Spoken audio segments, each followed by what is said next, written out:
श्रीमद् भगवत गीता का पहला अध्याय का 20वां श्लोक।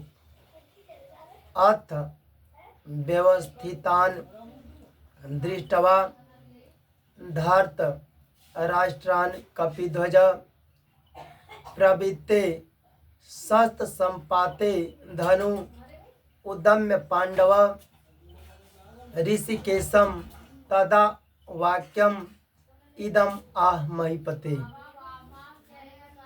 हे महीपते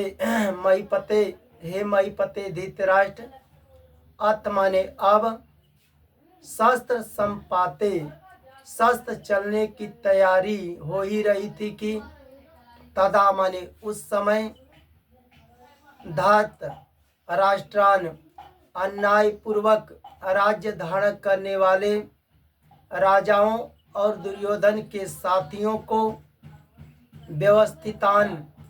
व्यवस्थित रूप से सामने खड़े हुए दृष्टवा माने खड़े हुए देखकर कपिध्वज पांडुपुत्र अर्जुन ने धनु उद्यम्य अपना गांडीव धनुष उठा लिया और ऋषिकेशम अंतर्यामी भगवान श्री कृष्ण से इदम वाक्यम आह यह वचन बोले। हे महीपते धृतराष्ट्र, अब शस्त्र चलने की तैयारी हो ही रही थी कि उस समय अन्याय पूर्वक राज्य धारण करने वाले राजाओं और दुर्योधन के साथियों को व्यवस्थित रूप से सामने खड़े हुए देखकर कपिध्वज पांडुपुत्र अर्जुन ने अपना गांडीव धनुष उठा लिया और अंतर्यामी भगवान श्री कृष्ण से यह वचन बोले। जब कौरवों के तरफ से भीष्म पितामह शंख को बजाए तो भीष्म पितामह युद्ध की आरंभ की घोषणा से नहीं बजाए थे। भीष्म पितामह शंख को बजाए तो अपने राजा दुर्योधन को प्रसन्न करने के लिए बजाए थे, परंतु भीष्म पितामह के बजाए हुए शंख को कौरव और पांडव के सेना ने युद्ध की घोषणा को ही समझ लिए कि भीष्म पितामह युद्ध आरंभ करने के लिए शंख बजाए हैं। तो भीष्म पितामह के बजाए हुए शंख को कौरव और पांडव के सेना ने युद्ध की घोषणा को समझकर कौरव और पांडव के सेना अपने हाथ में अस्त्र लेकर युद्ध करने के लिए तैयार हो गए। जैसे ही पांडव और कौरव के सेना अपने हाथ में अस्त्र लेकर युद्ध करने के लिए जब तैयार हो गए, तब सेना को हाथ में अस्त्र लेकर खड़े देखकर अर्जुन ने अपने हाथ में गांडीव धनुष उठा लिए। प्रवृत्ते शस्त्र संपाते उठा लिए।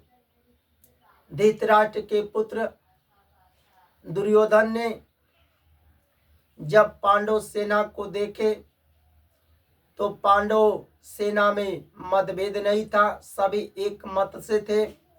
पांडव भले संख्या में कम थे परंतु पांडवों में एकता था, धर्म पर थे। तो जब पांडव सेना को देखे दुर्योधन ने, तब दुर्योधन डर करके द्रोणाचार्य के पास गए। और जब अर्जुन ने कौरव सेना को देखे, तब अर्जुन ने कौरव सेना को देखकर अर्जुन अपने हाथ में गांडीव धनुष उठा लिए। अब बताओ कि जब दुर्योधन ने पांडव सेना को देखे, तब डर करके द्रोणाचार्य के पास गए। क्यों गए? दुर्योधन ने पांडव का धन लूटे थे, जमीन हड़पे थे, पांडव के पत्नी को भरी सभा में बेइज्जत भी किए थे। तो दूसरे को धन लूटने वाला, जमीन हड़पने वाला, बहन बेटियों को बेइज्जत करने वाला, किसी को कष्ट देने वाला को भय तो होगा ही, वह दूसरे का ही सहारा लेते हैं। परंतु अर्जुन ने जब कौरव सेना को देखे तब अर्जुन अपने हाथ में गांडीव धनुष उठा लिए। इसलिए उठा लिए, एक तो दुर्योधन हम लोग का धन लुटाए, जमीन हड़पाए, भरी सभा में हम लोग की पत्नी को बेइज्जत किया है, और दुर्योधन के पक्ष में जितने सेना है, राजा लोग आए हैं, कोई यह नहीं कहने वाला है कि तुम पांडवों का धन दे दो, राज्य दे दो। इसलिए दुर्योधन ने, इसलिए अर्जुन ने अपने हाथ में गांडीव धनुष उठा लिए। इससे सिद्ध होता है कि संत पुरुष को भी अगर कोई किसी का धन लूटता है, जमीन हड़पता है, बहन बेटियों को बेइज्जत करता है, वहाँ संत पुरुष को यह कर्तव्य होता है कि उस धन लूटने वाले को, जमीन हड़पने वाले को जितने पक्ष में आकर उसका सहारा करते हैं, वहाँ पर बताओ कि तुम धन लूटते हो, जमीन हड़पते हो, जो दूसरे की बहन बेटी को तुम बेइज्जत करते हो, यह धर्म है, पाप है, उसकी रक्षा करो, उसे ज्ञान दो। अगर नहीं मानता है, वहां पर शस्त्र का अगर उठाना पड़े तो वहां उठाकर रक्षा करो।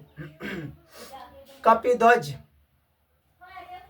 अर्जुन जिस रथ पर युद्ध कर रहा था, तो अर्जुन के रथ की ध्वजा पर हनुमान जी विराजमान थे। जब पांडवों को वनवास हुआ था, जब वन में रहते थे, तो एक दिन वायु ने एक दिव्य सहस्त्र दल कमल लाकर द्रौपदी के सामने डाल दिए। द्रौपदी ने कमल को देखकर बहुत ही प्रसन्न हुई, और द्रौपदी ने अपने पति भीमसेन से बोली कि ऐसे बहुत से सुंदर कमल लाकर मुझे दे दो। तब द्रौपदी की बात को सुनकर भीमसेन द्रौपदी की इच्छा पूर्ण करने के लिए वहां से चल पड़े, और भीमसेन कहाँ पहुंचे? कदली वन में पहुंचे। जैसे ही भीमसेन कदली वन में पहुंचे तो हनुमान जी से भेंट हो गया, और भीमसेन और हनुमान जी दोनों आपस में बात करने लगे। बात करते करते अंत में हनुमान जी भीमसेन को कहे वरदान मांगने के लिए कि वरदान मांग लो। तब हनुमान जी की बात को सुनकर भीमसेन बोले कि आप पर हमारी कृपा हो, जब हम संकट में फंसे तब हमारी आप रक्षा करना। तब भीमसेन की बात को सुनकर हनुमान जी बोले, जब तुम बाण और शक्ति के आघात से मूर्छित होकर शत्रुओं की सेना में घुसकर सिंहनाद करोगे, उस समय मैं तुम्हारी सिंहनाद को और बढ़ा दूंगा। हनुमान जी कहे कि मैं अर्जुन के रथ पर बैठकर,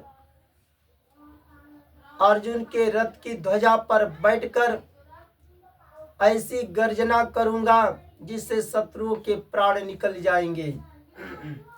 तो जिस रथ पर अर्जुन युद्ध कर रहा था, तो अर्जुन के रथ पर भगवान कृष्ण भी विराजमान थे, क्योंकि अर्जुन भगवान के शिष्य भी थे, धर्म पर थे। तो भगवान तो धर्म का ही साथ, धर्म की रक्षा करने के लिए अवतार लेते हैं। तो अर्जुन के रथ पर भगवान कृष्ण भी थे। अर्जुन के रथ की ध्वजा पर अपनी शक्ति लगाकर हनुमान जी भी विराजमान थे। हनुमान जी तो भगवान के सच्चे सेवक हैं, भक्त हैं। जिस पर हनुमान जी की कृपा होगी उसका तो विजय इसी तरह होगा। जब दुर्योधन ने पांडव सेना को देखे, भले पांडव सेना कम थे संख्या में, पर पांडव धर्मपथ थे, पांडव में एकता था। तो जब दुर्योधन पांडव सेना को देखे तब डर करके भय से द्रोणाचार्य के पास गए। क्यों गए थे द्रोणाचार्य से पास? क्योंकि दुर्योधन को भय था, दूसरे का धन लूटने वाला, दूसरे का जमीन हड़पने वाला, दूसरे के बहन बेटियों को बेइज्जत करने वाला, दूसरे को कष्ट देने वाला को भय तो होगा ही। जिसके अंदर अगर भय हो गया है तो यह भय अज्ञान से उत्पन्न होता है, यह पाप ही करवाता है और मरने के बाद भी नरक में लेकर जाता है। इसलिए इस भय से बचना है तो धर्म के अनुसार कर्म करो। किसी के धन मत लूटो, जमीन मत हड़पो, किसी दूसरे बहन बेटी को बेइज्जत मत करो। वह बहन बेटी तुम्हारी बहन बेटी के समान है। जय जय श्री राधे राधे।